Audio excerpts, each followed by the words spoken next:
The forest goes quiet, but that silence is never empty. Out here, far from the roads and towns, there are whispers in the shadows and eyes that watch from places you can't see. Tonight, I'm sharing 8 true encounters with people who've been living apart from the world for decades. Stories of fear, isolation, and something primal that lingers just beyond the light. If you're brave enough to follow along, make sure to subscribe, like, and share this with anyone who dares to watch. Drop a comment below letting me know where you're watching from, and keep your senses sharp. Because some stories aren't just remembered, they stay with you. I grew up around those mountains, so I thought I understood the woods the way you understand an old relative.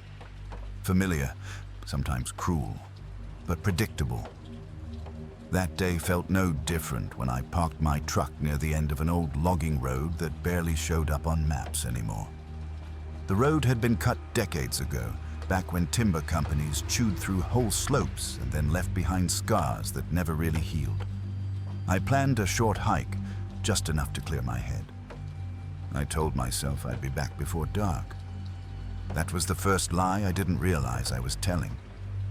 The trail wasn't really a trail, just a narrow depression in the leaves where a few boot prints hinted that someone passed through every once in a while. The air smelled like damp soil and pine rot, that heavy Appalachian scent that settles in your chest. Everything felt quiet in a way that wasn't peaceful, more like the woods were holding their breath. I remember noticing how little bird sound there was. No squirrels chattering, just my own boots and the soft rasp of my breathing.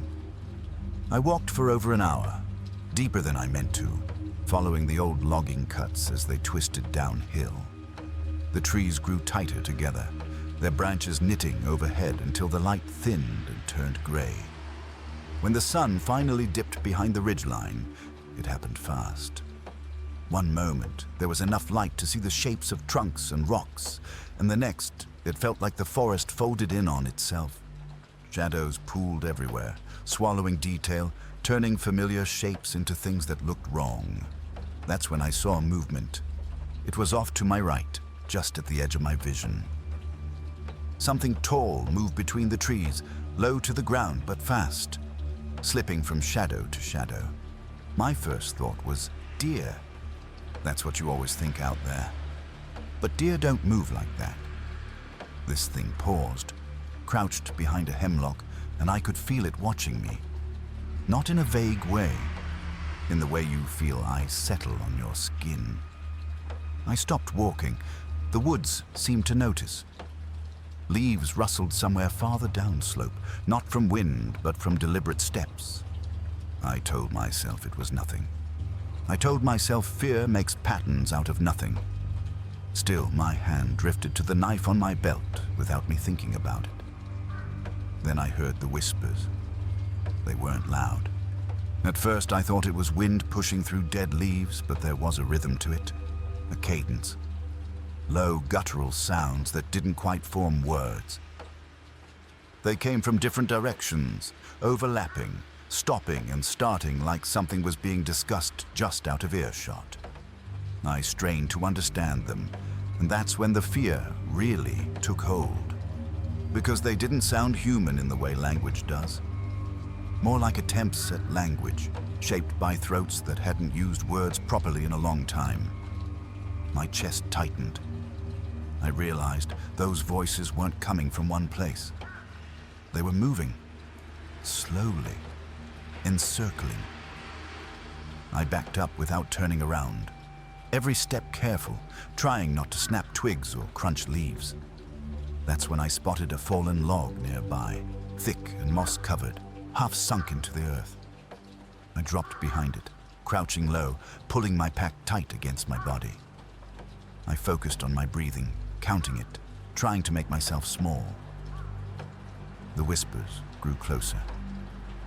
I could hear the sound of feet now, bare feet from the way they padded softly over the forest floor. Through a gap in the log, I saw them. At first, my brain refused to put them together as people. They moved wrong, too hunched, too fluid. There were at least 4 of them, maybe more, slipping through the trees behind. Their clothes hung in tatters, layers of old fabric stained dark with mud, and something else I didn't want to think about. Skin showed through in patches, grayish and raw looking, smeared with dirt like they'd rubbed the forest into themselves. One stepped into the last of the fading light, and I caught its face. The eyes reflected back at me, catching what little sun remained, glowing faintly the way animals' eyes do. But the shape of the face was unmistakably human. Sunken cheeks. A crooked nose that looked like it had been broken more than once. Its mouth hung slightly open, teeth yellowed and uneven, lips cracked. When it whispered, I saw its tongue move, thick and slow, as if words were a half-remembered habit. I felt something cold settle in my stomach. These weren't creatures. They were people, or what people become when the world forgets them long enough. They moved closer, circling the log. One of them sniffed the air like a dog.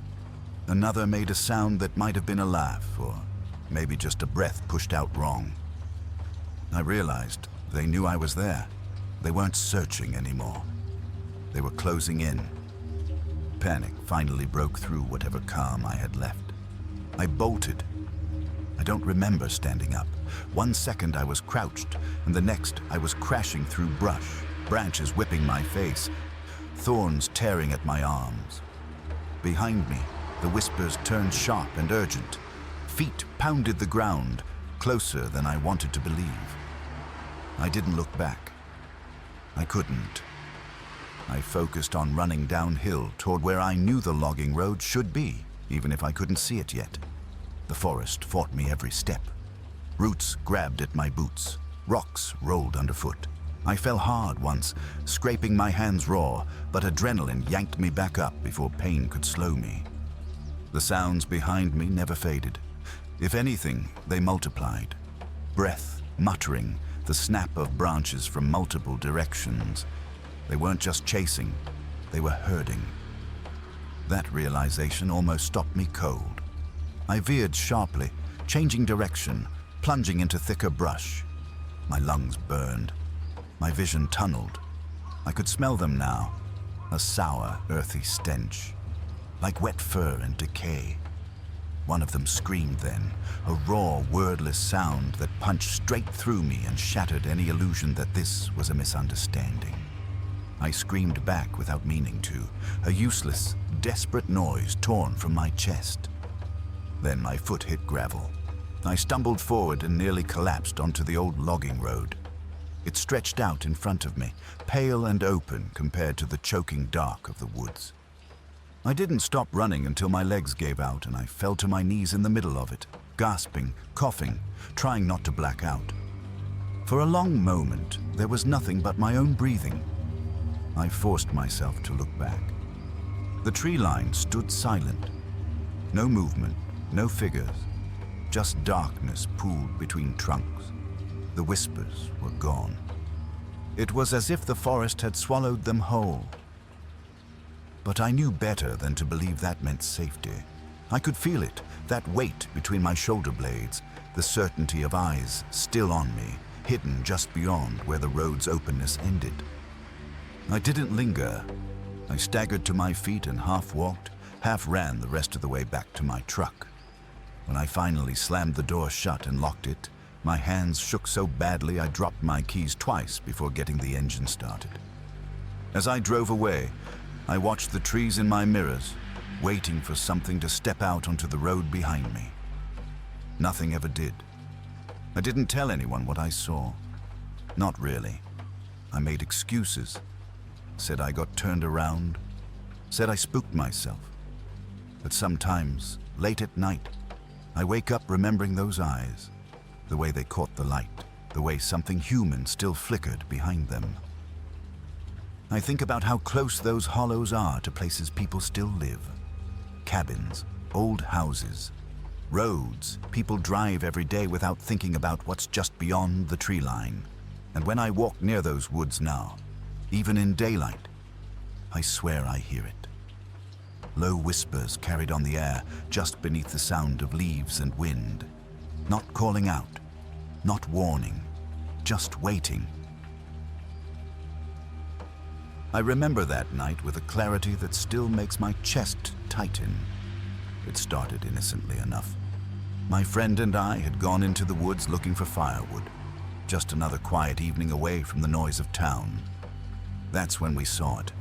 A cabin half hidden behind a tangle of overgrown pines and brambles. It looked like it had been abandoned for decades, the roof sagging under years of rot, windows smashed and splintered, walls streaked with moss and grime. But there was something about it that drew us closer, a sense of quiet waiting, almost like it wanted to be found. We joked about ghosts and squatters, trying to laugh off the unease that came with stepping onto that creaking porch. By the time we'd stacked a small pile of firewood, the sun was already dipping behind the hills, shadows stretching into the cabin like dark fingers. We decided to stay the night. I don't know if it was curiosity or recklessness. I think it was both. But the idea of sleeping inside that hollow, forgotten place felt like an adventure we couldn't pass up. Inside, the air was thick and stale, tasting faintly of mildew and decayed wood. Every step we took made the floorboards groan beneath us, the echoes bouncing back from the bare walls in a way that made me imagine someone, or something, lurking just out of sight. We found a small corner to set up a fire, using a few of the logs we'd brought, and tried to laugh again, trying to convince ourselves we weren't already on edge.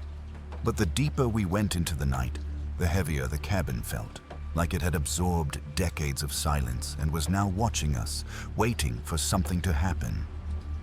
Around midnight, I first heard it. Footsteps, slow and deliberate, scraping against the outside of the cabin. My heart jumped and I froze. My friend swore it was just the wind or maybe a raccoon, but the sound didn't stop. It moved around the cabin in a way that didn't make sense, too measured, almost purposeful. Then I heard the whispering. It was soft at first, almost like distant wind through the trees, but there was an urgency to it, a hushed insistence that made my stomach knot. I couldn't make out words, but the tone was clear. Something was calling, coaxing, warning. I crept over to one of the broken windows, peering through the cracks in the rotting frame, trying to convince myself it was just shadows shifting in the moonlight. But then I saw them, figures hunched and low, gliding through the underbrush as if the forest itself was carrying them forward. Their faces were pale, drawn tight against their skulls, eyes dark and hollow. They didn't walk so much as crawl, dragging themselves through the trees with unnatural movements, limbs bending in ways that no human should. I swallowed hard, pressing my face closer to the glass, feeling my pulse hammer in my ears. They were coming closer, and they knew we were here. My friend, oblivious to my terror, nudged me. "It's probably kids playing a prank," he said, his voice too loud, too forced. I wanted to laugh at him, to join in his attempt to dismiss what I was seeing, but the sound of the door creaking made it impossible. One of the figures was inside. It hadn't opened the door, at least not in any way we could see. It had simply appeared, standing there like it had always been waiting. Its eyes met mine through the gloom, unblinking, and I felt a cold, sinking weight in my chest, a knowledge that we had stumbled into something that was not meant to be encountered. I bolted. My friend followed, but I had the edge of panic driving me forward. We tore through the cabin's back exit, stumbling over roots and fallen logs, lungs burning, every shadow in the moonlit forest seeming to twist into those same gaunt faces. Behind us, we heard them moving, not running, not chasing in a conventional sense, but advancing, relentless, fluid, like the earth itself was shifting to carry them closer. The whispering grew louder, almost intelligible now, urgent and pleading, though still just beyond understanding.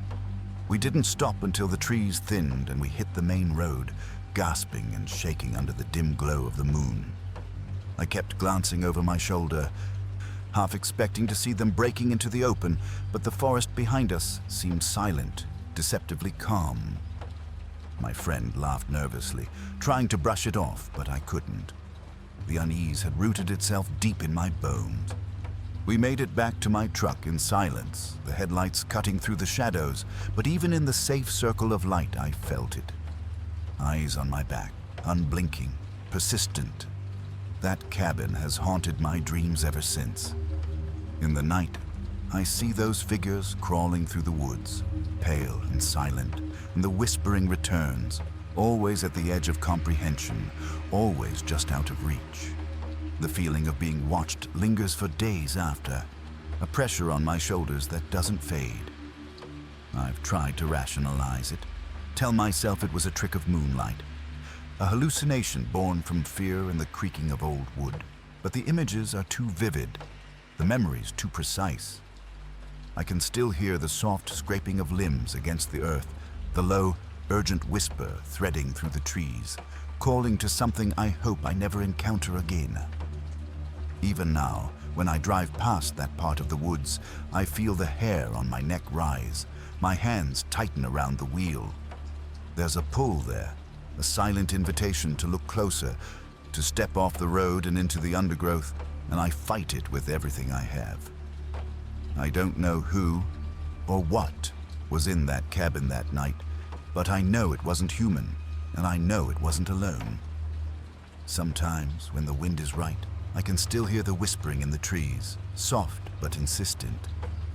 And it drags me back to that darkened cabin where the floorboards groaned and the shadows waited. I try to sleep, but the dreams come anyway, walking through the woods, feeling those hollow eyes on my back, and hearing that quiet, dreadful whisper, promising that one day it will be waiting for me again. I've told few people about that night, and fewer still believe me. They ask why we went in at all, why we stayed when we felt the unease. I don't have a good answer. Some part of me still wants to see it, to understand what lurks behind those broken windows, but I know curiosity will kill that part of me in ways I cannot survive.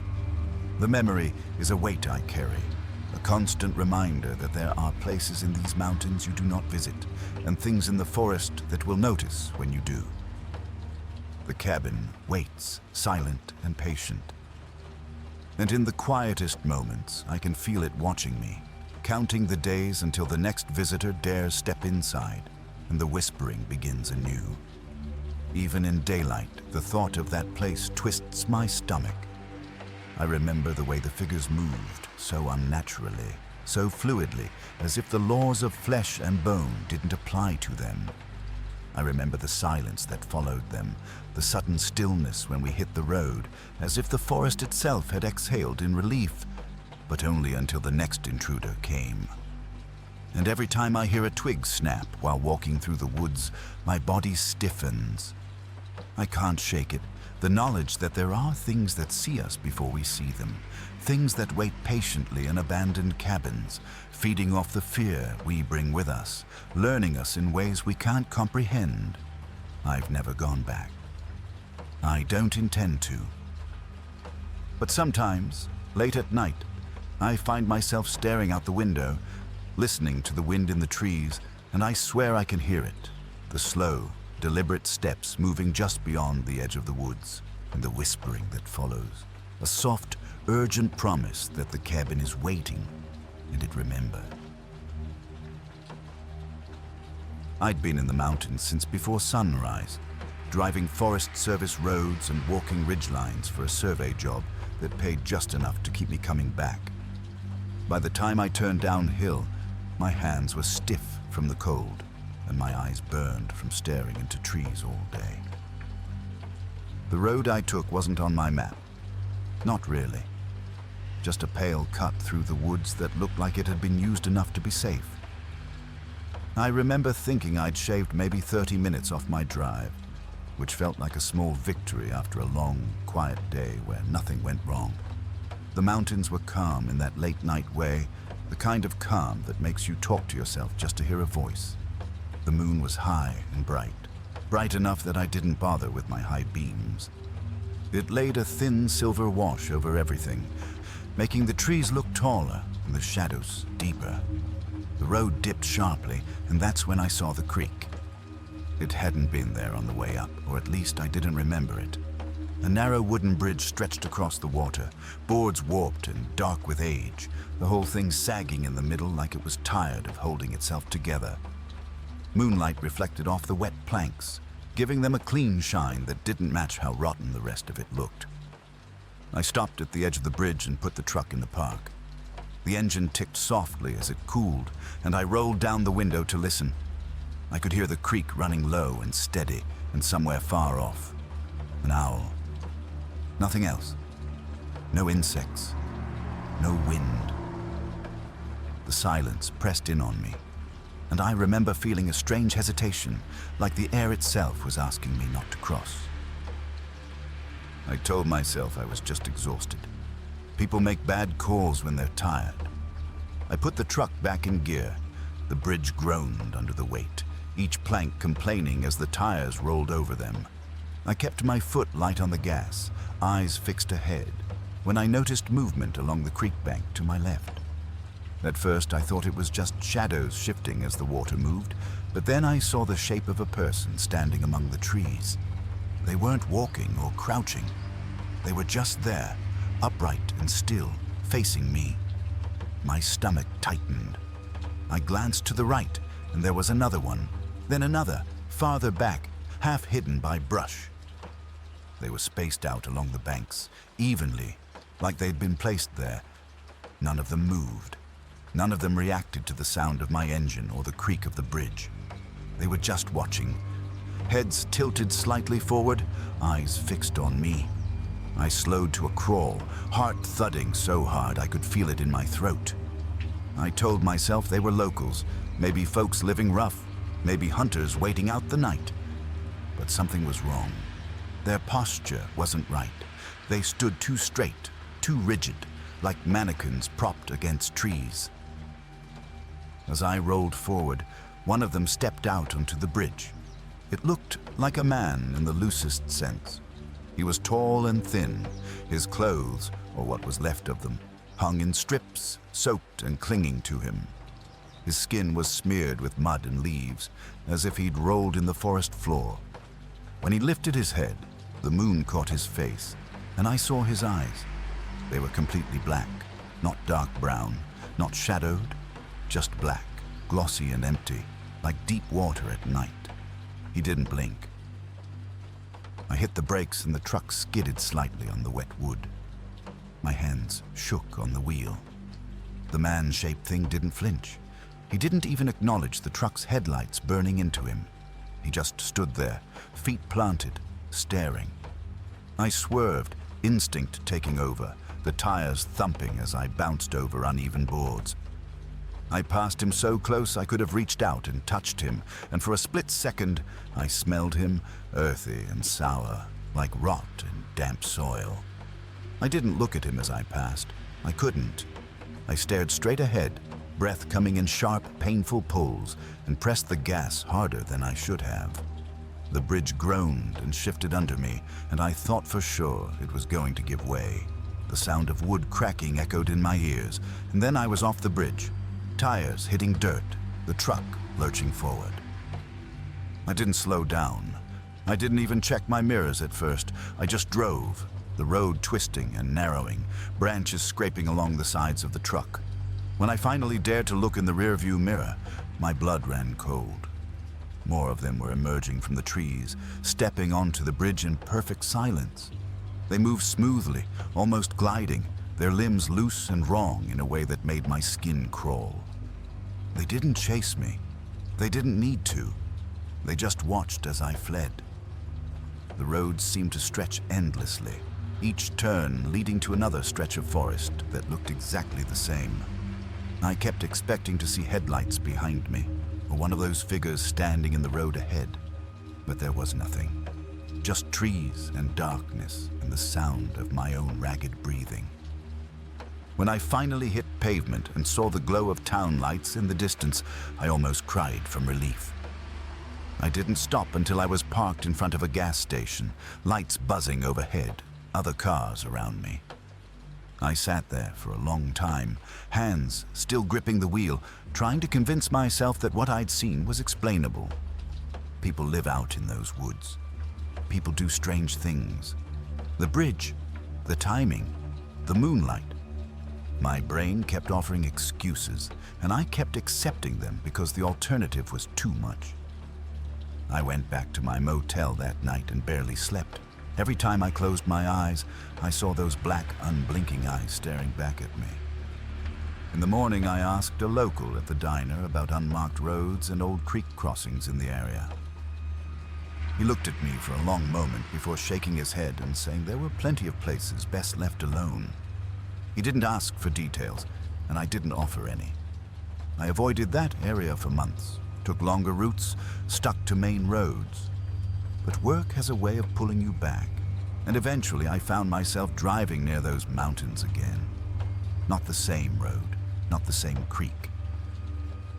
Still, as I passed through that stretch of forest, I felt it, that heavy, watchful pressure, like eyes on my back. I kept my gaze forward and my speed steady, telling myself I was imagining it.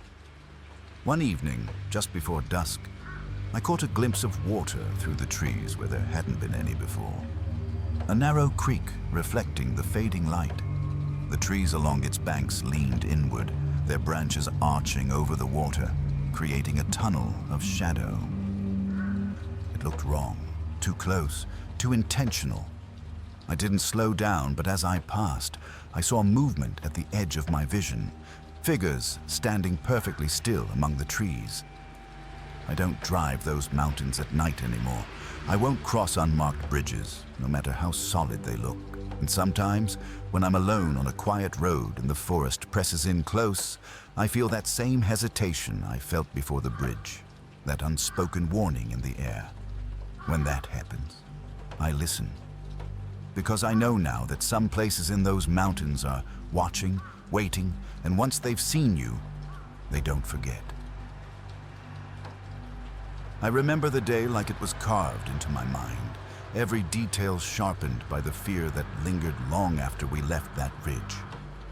My brother and I had been chasing a quiet kind of adventure, just the two of us, a couple of packs and a small tent, hoping to catch the last light of the Appalachian sunset from some remote high ground. The trail had been grueling, steep and tangled with roots, but the view promised to be worth it. Endless ridges rolling into one another, the forest glowing amber as the sun dipped. We found a clearing on a ridge that felt miles from anything human, set up our camp, and for a little while, it felt like we owned the world. The wind moved gentle through the pines, and for the first time that day, I felt a calm I hadn't known in years. But then the light started fading, and with it, my sense of safety. I was sitting near the fire, poking at the embers, when my eyes caught movement across the small valley from our campsite. At first, I thought it was deer, maybe a small herd grazing on the hill, but as I watched, I realized the shapes were wrong. They weren't bounding like deer or darting nervously. They moved slowly, deliberately, upright in a way that didn't belong to any animal I'd ever seen. My brother didn't notice at first. He was fiddling with the stove, humming, lost in his own world. I tried to call his attention quietly, but the words stuck in my throat. The shapes froze, one after another, and I swear it felt like they were aware of me watching. Night came fast once the sun disappeared.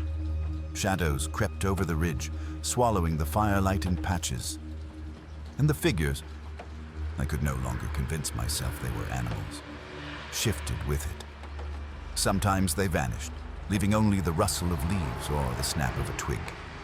Sometimes they emerged from the brush, hunched, thin, moving with a precision that made my stomach knot.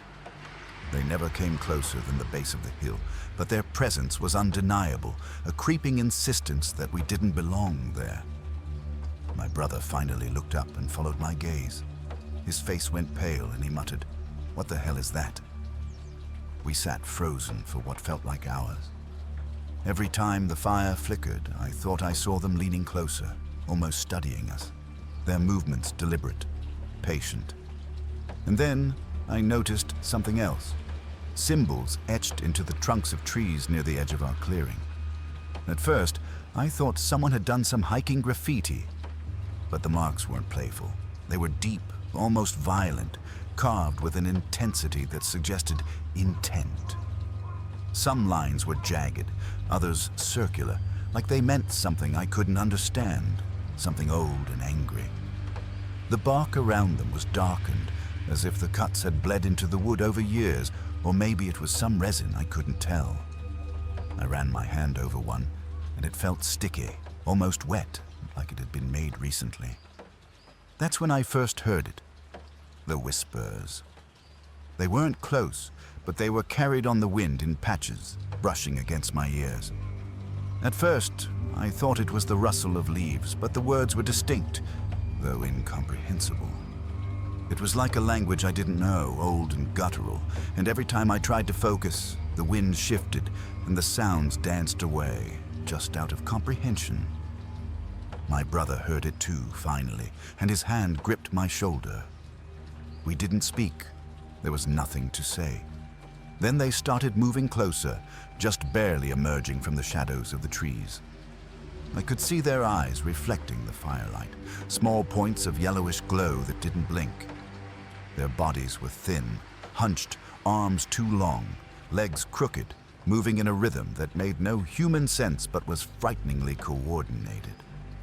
I tried to convince myself it was a trick of the light, that it was some local pranksters with too much time on their hands, but deep down, I knew it was something else entirely.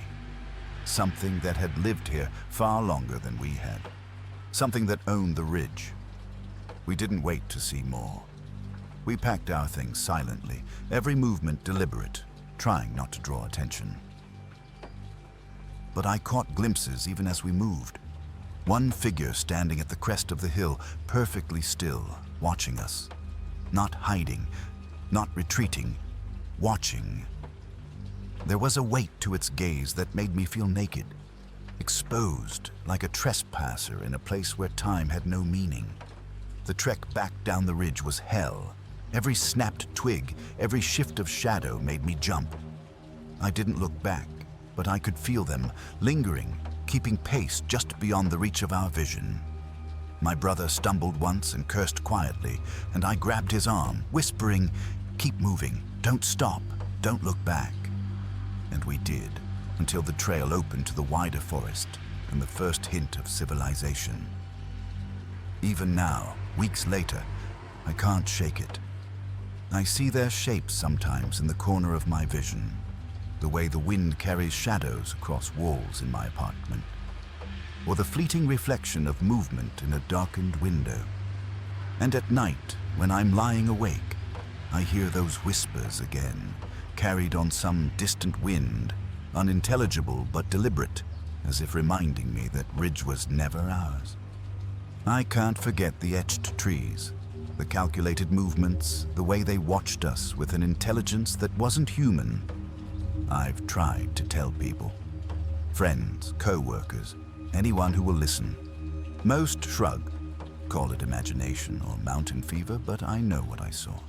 And sometimes, when the sun sets low and the Appalachian ridges glow amber, I feel the weight of their eyes on me, like the ridge itself is alive, and we were nothing more than intruders. The fear isn't just in memory. It's in knowing that somewhere out there, those figures still exist, patient, coordinated, watching, waiting. Waiting for anyone foolish enough to cross their ridge again. I can't go back there, and I never will, but the image of them, thin, hunched, standing still on that hilltop, refuses to leave me. It's the kind of sight that burrows under your skin and nests there. And sometimes, in the silence between breaths, I swear I hear those whispers again. Words I can't understand. A language that shouldn't exist outside those woods, and every time I hear it, I know without doubt that ridge is not empty, and it never was. It belongs to them, to the shadows that move with purpose, and we were merely intruders who glimpsed a world we were never meant to see. Even now, I keep thinking about that night when the wind shifted, carrying whispers I couldn't comprehend. And I can still picture them, the sharp angles of their limbs, the unnatural stillness when they paused, the way they watched, unwavering as if measuring whether we were worth noticing at all. There's a kind of intelligence in them, cold and silent, that I can't explain, and it terrifies me more than any scream or sudden lunge ever could.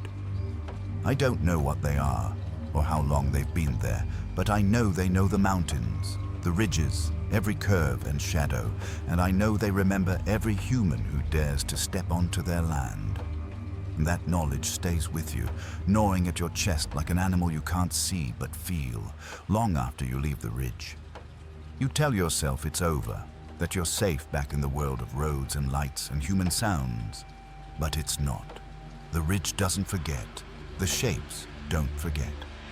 And sometimes, when the sun drops behind the hills and the world turns amber, I swear I can feel them watching again, from some hill I can't see, studying, waiting, counting, remembering. And I remember that fear, the fear that we were never alone there, that the forest had eyes and patience, and that we were intruders in a world that never belonged to anyone but them. I remember the day I first found the mine like it had happened yesterday, even though it's been months. The article in the paper had caught my eye. Small local piece tucked between lost pet notices and obituaries, describing the old Hollow Creek mine, abandoned for more than 50 years. Long closed, it said, but locals swear the old tunnel still holds secrets. I thought it sounded like a story worth chasing, the kind that would make for a good hike with a little thrill thrown in. I didn't expect it to become something I would never forget, something that still wakes me at night. I arrived just as the sun was beginning to lean low behind the ridges, the Appalachian Mountains throwing long, jagged shadows across the forest floor. The entrance to the mine was tucked behind a thicket of wild honeysuckle and brambles, mostly forgotten. The wooden supports dark and rotting.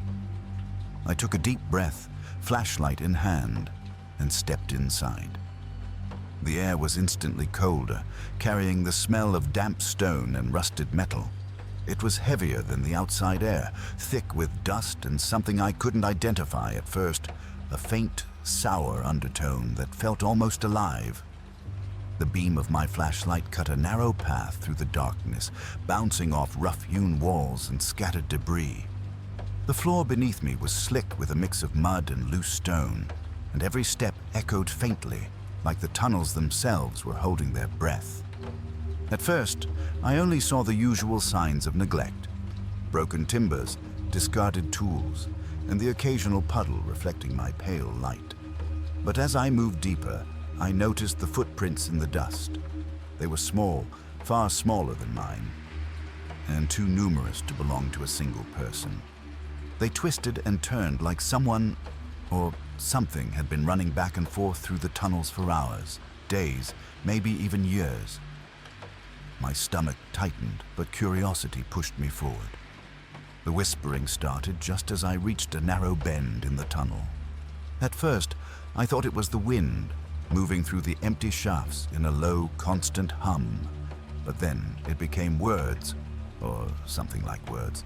Soft, fleeting, curling around the walls and ceiling. They weren't intelligible, just breathy, indecipherable murmurs, like voices remembering a language no one alive could speak. I froze, my flashlight trembling in my hand. The hair on the back of my neck rose as the whispers grew louder, closer, wrapping around me in a way that made the walls feel like they were closing in. And then I felt it. A brush of cold against my shoulder, light as a feather, but unmistakably real. I spun around, flashlight swinging, the beam catching fleeting images, hunched figures darting just beyond the light's reach. I could only glimpse them, shadows retreating, too fast to follow, leaving the edges of the tunnel empty but charged with movement.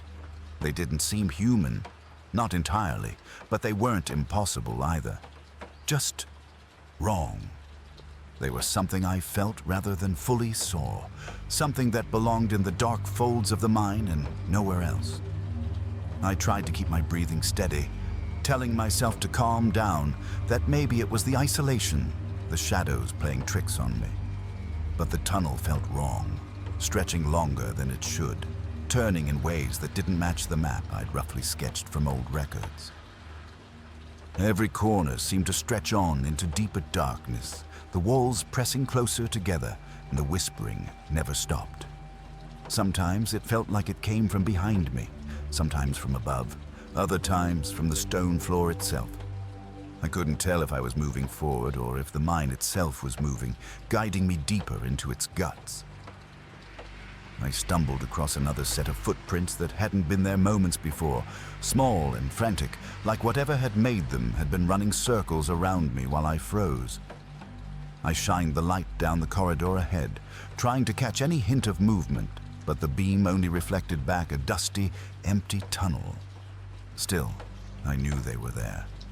I could feel them watching, aware of my every step, patient and silent when I froze, and quick as shadows when I tried to move. Panic began to set in. Slow at first, like ice spreading across my chest. My flashlight flickered, once, twice, then steadied, but the sense of being followed never left me.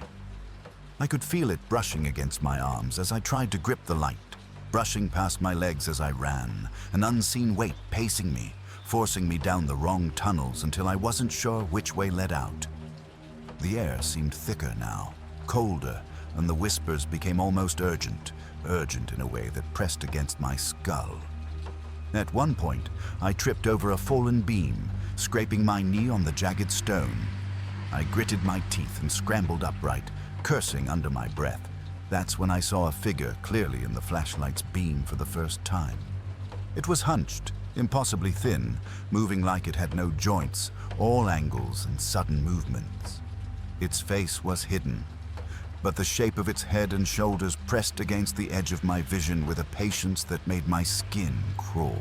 Oh, before I could raise the light fully, it darted to the side, melting into the shadows, and I swear I could hear the faint click of claws or nails against the stone.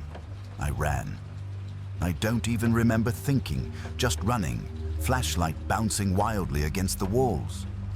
The tunnels twisted and stretched in ways that felt impossible, and I lost all sense of direction. Sometimes I would think I had reached an exit, only to find another wall, another drop into darkness, and more footprints appearing ahead of me as if I was being herded, guided, toyed with. My lungs burned, my legs felt like lead, and the whispers were right at my ears now, swirling in a chorus of soft, unintelligible threats. Somehow, after what felt like hours, I found myself in a shaft of weak daylight. My knees gave out beneath me, and I collapsed against the damp earth outside the mine. I tried to tell myself I was safe, that it was over, but I kept glancing back at the entrance. Shadows shifted there, moving against the light as if the mine itself were alive, stretching its arms just to test my courage. I could feel eyes on me from inside, hundreds of them, small and patient, hidden, waiting. I didn't speak of it for days. I tried to rationalize it. Maybe someone had been living in the tunnels. Maybe there was a trick of light and shadow. Maybe the isolation had finally broken me. But deep down, I knew the truth. The mine hadn't been empty. It had never been empty. And however long it had been closed, it had waited, watched, and remembered every person foolish enough to wander inside. Now, every time I pass that ridge, I feel it. Not a presence exactly, but a memory of it, a cold whisper curling around the back of my mind. And sometimes at night, when the wind shifts just right, I swear I can hear it. Soft, patient, waiting, the murmur of something that has been underground longer than anyone alive, and that will be there long after me. And I know without a doubt that if anyone else ventures inside, it will be ready, watching, waiting, patient as always.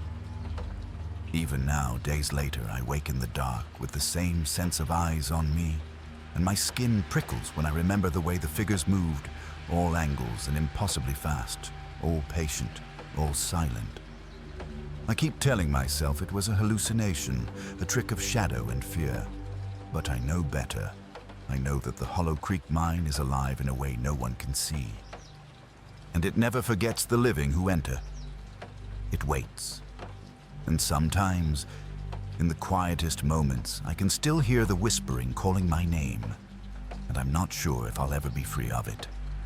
The air outside the mine feels warm and safe, but I carry the memory like a weight in my chest.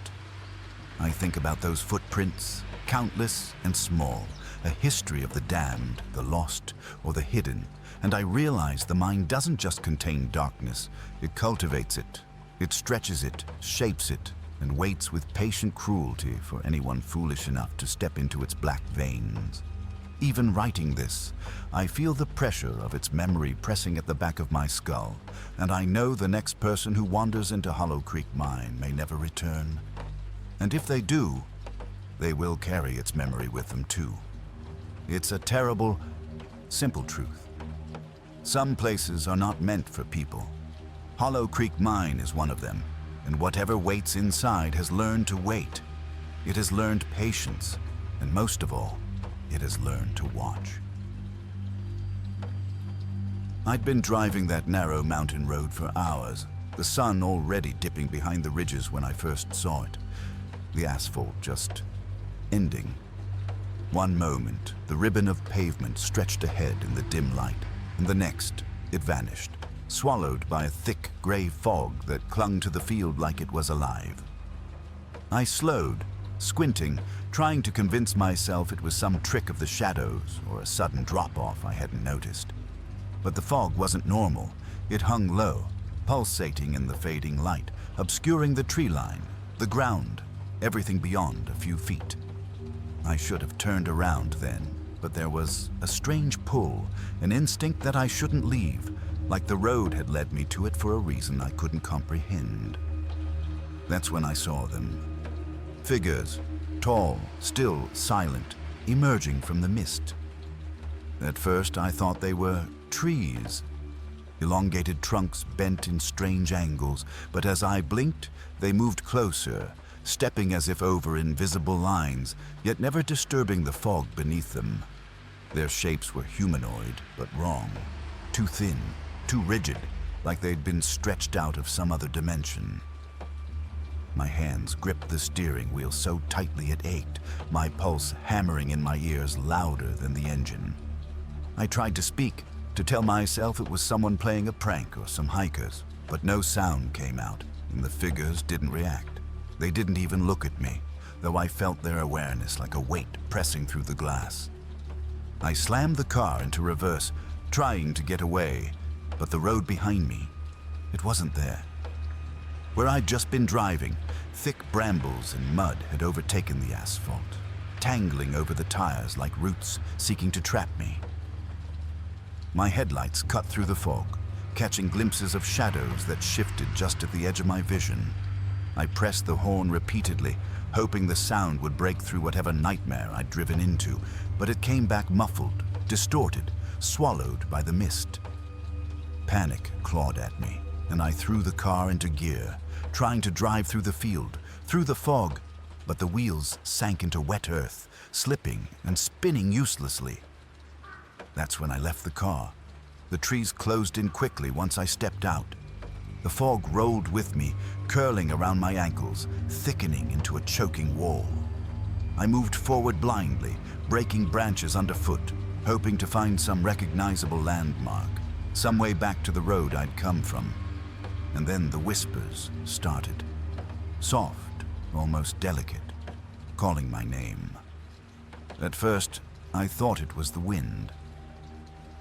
But the voice was unmistakable, intimate, the kind that carries the weight of someone who knows you deeply. "Ah, Slan," it said, dragging out the syllables with a deliberate slowness that made my skin crawl. I spun in every direction, but there was nothing. Just the fog, the blackened trees, and the faint glimmer of figures in the periphery, watching, waiting. I walked for hours that felt like days, each step a battle against roots and mud that seemed to grow faster than I could clear them. Shadows darted just beyond my line of sight, moving with a precision that no animal could match. Every time I stopped, the whispers came closer, sometimes right behind me, sometimes from above, from branches that bent as if someone or something was perched there, unseen. I stumbled over a fallen log, my hands scraping against bark and dirt. And when I looked up, a figure stood just a few feet away, perfectly still, its head tilted as if studying me. I ran, screaming, but every turn I took only led deeper into the fog, and the whispering followed, always circling, never ceasing. At one point, I found a stream and followed it, hoping water would lead to civilization, to some recognizable sign. The current was weak, barely a trickle, but it was moving, so I followed, falling over rocks and roots, cutting my legs on brambles that seemed alive.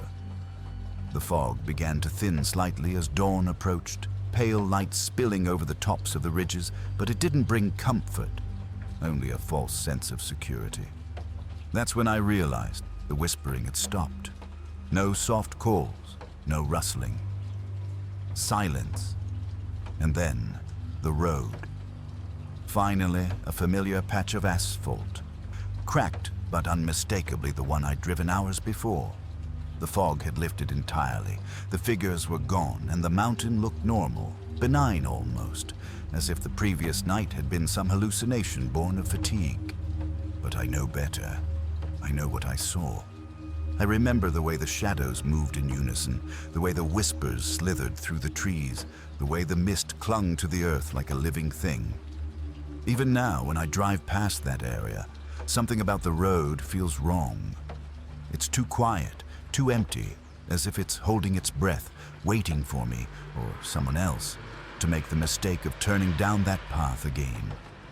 Sometimes, late at night, I can still feel the weight of the figures behind me.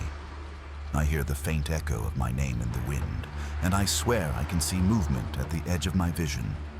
A dark shape in the distance, precise and unhurried, stepping through a fog that isn't really there.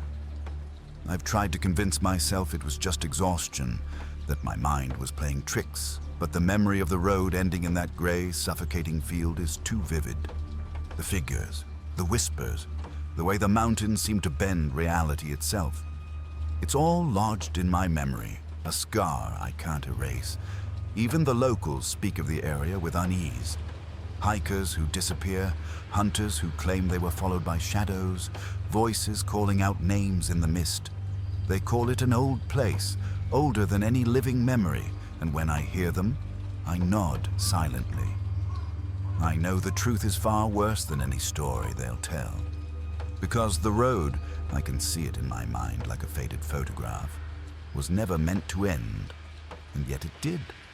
And whatever waits in that fog, whatever watches from the shadows with patience older than the mountains, it remembers me. It waits. Now, every time I pass that ridge, the air seems thicker, heavier. The birds avoid it. The wind carries a low hum that sounds almost like breathing. I drive faster than I should, eyes darting to the edges of the road, to the tree line, but I never see anything, at least nothing that could be proven real. And maybe that's the worst part. The mountain doesn't need to show itself to terrify me. Its silence, its calm, is proof enough. It remembers what I saw, and I can feel it in every fiber of my being. I can still hear the whisper, faint and distant whenever the wind shifts. Ah, slan. And sometimes, when the night is deep and the world is quiet, I swear I can see that fog rolling back into the field, like a tide reclaiming land, and figures stepping silently, perfectly in sync, waiting for the next car or the next person, stupid enough to follow the road into the gray. I went up to Deadwood Hollow because I wanted quiet, the kind you can only get when the road turns to gravel and your phone loses signal. I told people I was camping to clear my head, but the truth was simpler than that. I wanted to be alone without feeling watched, without noise or expectation. Deadwood Hollow sits in a fold of the Appalachian hills, where the trees grow close and old, their trunks scarred and knotted like hands frozen mid-grip. Locals don't talk much about it. When they do, it's usually with a shrug and a warning not to stay past dark. I took that as superstition, the kind that grows wherever the forest outlives the people living near it. I set up my camp just before dusk, a small clearing near the edge of a dried creek bed. The air was heavy and still, the kind that presses against your ears until every sound feels amplified. As the sun slipped behind the ridge, the woods shifted into that in-between state where shapes blur and depth becomes impossible to judge. I remember noticing how quickly the temperature dropped, how the smells changed from pine and dirt to something sour and damp. It felt like the forest was holding its breath. The first howl came just after full dark. It was distant, rolling through the hollow like sound poured into a bowl. At first, I told myself it was a coyote. We have plenty of them and I've heard their calls before. Sharp, yipping, almost playful. This wasn't that. It was lower, stretched out too long, and uneven. There were pauses where you'd expect a steady rhythm, as if whatever was making the noise had to stop and remember how to continue. When it ended, the silence afterward felt wrong, too complete. I tried to ignore it.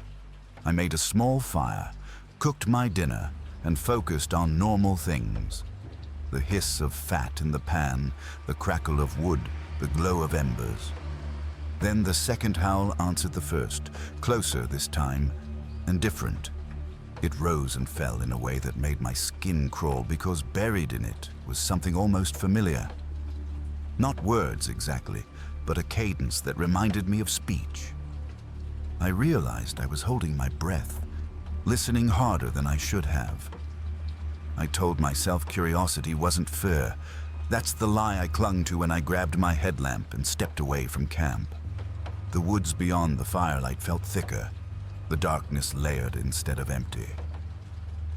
As I moved downhill toward the sound, branches brushed against my arms and legs, leaving faint scratches that burned in the cold air. The ground sloped unevenly, forcing me to walk slow, every step deliberate. Somewhere ahead of me, something moved, low and deliberate, the sound of it dragging through leaves instead of stepping over them. That's when I saw the first shape. It crossed between two trees about 30 yards away, barely lit by my headlamp. It was hunched so low its back nearly brushed the ground, moving sideways like it didn't want to be seen head-on. Its limbs bent at angles that didn't look right, too long in the forearms, too stiff in the legs. I froze, heart hammering, telling myself it was a bear cub or maybe a deer with some kind of injury. Then it stopped and turned its head toward me. The way it looked at me made my stomach drop. There was no reflective eye shine like you get with animals. Just a dark, flat awareness, as if the shape of a face was there without the details. It didn't charge or flee. It just watched, still as the trees around it, until another sound came from deeper in the hollow. A series of short, broken howls answered back, overlapping, messy, impatient. I realized then I wasn't following something anymore. I was being observed. I backed up slowly, trying not to make noise, but my boot slid on loose gravel and snapped a twig. The reaction was immediate. The shape melted into the underbrush, moving faster than anything that low to the ground should. Another form took its place, then another, shadows slipping between trees in a way that made it impossible to count them. They didn't rush me. They repositioned, circling without sound, except for the occasional scrape of bark or crunch of leaves. One of them darted out suddenly, so close I felt the air move past my leg. I stumbled, nearly fell, and when I turned, it was gone. All that remained was a guttural sound, not quite a growl, not quite a breath, and the violent snapping of branches retreating into darkness. That was when fear finally took hold. Sharp, and undeniable. I turned and ran. I don't remember the path back to camp, only fragments, my lungs burning, the beam of my headlamp bouncing wildly, roots grabbing at my feet like hands. Behind me, I heard movement, not one set of footsteps, but many, uneven and erratic. Sometimes they sounded upright, sometimes like something running on all fours. The howls followed, closer now, fractured into shorter bursts that rose into something almost like laughter, and then collapsed back into animal noise. I burst into my clearing and nearly knocked over my tent. I kicked dirt over the fire, grabbed my knife and flashlight, and backed against a tree, scanning the tree line. The woods at the edge of the clearing seemed to pulse, shadows shifting where nothing should be moving. Then, one by one, the sounds retreated. Not all at once, but gradually, like a tide pulling back. The howls faded into the distance, replaced by a deep, oppressive quiet. I didn't sleep that night. I sat inside my tent with my back to the wall, listening. Every small sound set my nerves on edge, leaves falling, branches creaking, the distant rush of wind through higher elevations. Occasionally, I'd hear something else. Slow movement, careful and deliberate, just beyond the reach of my flashlight. Once, I thought I heard breathing, shallow and patient, right outside the tent. I held my own breath until my chest ached, afraid that any noise would draw attention back to me. Just before dawn, I saw a silhouette pass between the trees. It was taller than the others, its outline wrong in a different way. It paused at the edge of the clearing, long arms hanging low, head tilted as if listening. I couldn't see its face, but I felt its attention like pressure on my skin. After a long moment, it turned and slipped back into the forest, soundless as smoke. When daylight finally came, it didn't bring relief. The woods looked normal again, birds calling cautiously, sunlight filtering through the canopy. But the ground around my camp told a different story. There were marks in the dirt, irregular tracks pressed deep as if something heavy had lingered there. Some looked almost human. Others stretched and distorted, toes too long, heels barely touching the ground. Branches near the clearing were broken low, snapped inward. I packed up fast and left without breakfast, without checking my gear properly. The trail out of Deadwood Hollow felt longer than it should have, every bend heavy with the expectation of movement.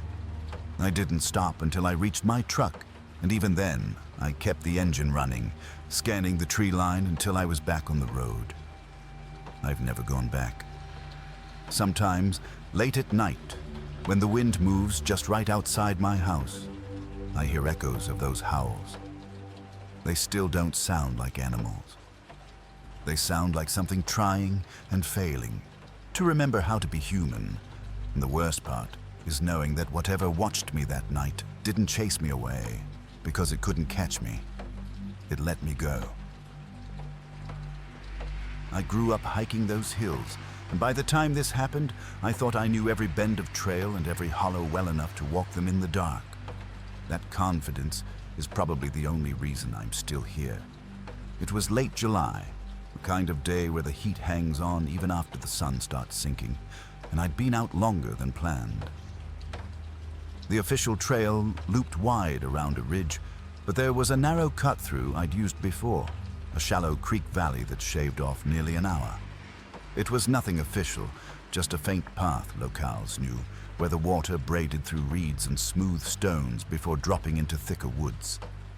I remember standing at the trail split, watching the light turn amber, telling myself I'd be fine if I hurried. The valley swallowed sound almost immediately. Once I stepped down into it, the breeze died and the cicadas faded into something muffled and distant, like they were trapped underwater. The creek itself was low, summer thin, whispering over rocks instead of rushing. I followed the edge at first, boots sinking into damp sand, the smell of mud and green rot heavy in the air. It felt cooler there, but not in a comforting way, more like the cold you feel in a cellar. I told myself that was just the sun dropping behind the ridge, but my shoulders stayed tight. About 10 minutes in, I noticed how quiet my own footsteps sounded, like the ground was swallowing them. That's when I saw the first shape. At first, it didn't register as anything wrong. Just a darker patch among the reeds on the opposite bank, low to the ground. I thought it was a stump or maybe a deer bedded down. Then I noticed another, farther upstream. Then another downstream, each one hunched and still. They blended so perfectly with the grass and shadow that my eyes slid right off them unless I stared. I slowed, my pulse picking up without me knowing why. The creek curved gently, and as I rounded it, the shapes multiplied. They weren't moving, not even shifting like animals do. Just crouched there, knees drawn up, arms close to their bodies. I couldn't make out faces, but I could feel attention, heavy and focused, pressing in on me. The kind of feeling you get when someone is staring holes through your back. I remember clearing my throat, loud in the quiet, and saying, "Hey," like that would explain my presence or scare off whatever was there. Nothing answered. No splash. No rustle. I took another step, then another, trying to keep my breathing even. The light was going fast now, the sky above the valley bruising purple through the trees. I was close enough to see skin where the reeds parted, pale, almost gray in the low light, streaked with mud. That's when one of them stood up. It rose slowly, unfolding from its crouch, and for a split second, my brain refused to name what I was seeing.